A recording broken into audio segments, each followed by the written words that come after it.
Hey everyone! In this video, I'm going to demonstrate how to easily install an auto clicker on your mobile device. This method is compatible with both iOS and Android platforms.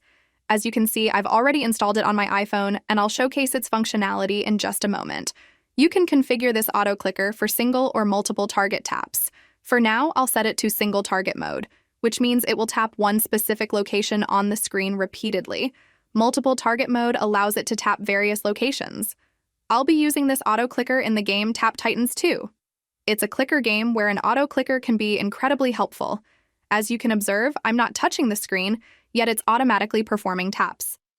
This feature can prove quite valuable in many games and applications. Now, if you're an iPhone user, there are a few settings you'll need to adjust. Android users can skip this part as no additional settings are required. First, go to your device's general settings and ensure that background app refresh is turned on, either for Wi-Fi or both Wi-Fi and mobile data. The choice between Wi-Fi or both doesn't matter. Just make sure it's enabled. Next, check your battery settings to ensure your phone isn't in low power mode. You'll know it's in low power mode when your battery percentage turns yellow.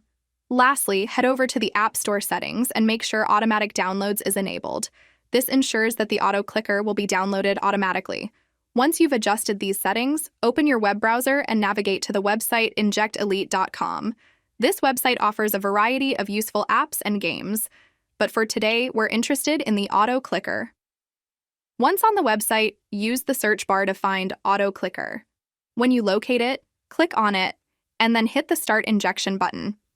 This will initiate the download of the auto clicker directly to your device. It may take some time, so please be patient. Once the download is complete, you'll find the app on your home screen.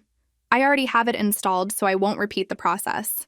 However, if you're downloading it for the first time, there may be an additional step, which should be straightforward to follow. That concludes this video tutorial. I hope you find this auto clicker as useful as I do. Thanks for watching, and please don't forget to comment, subscribe, and like this video. Peace out!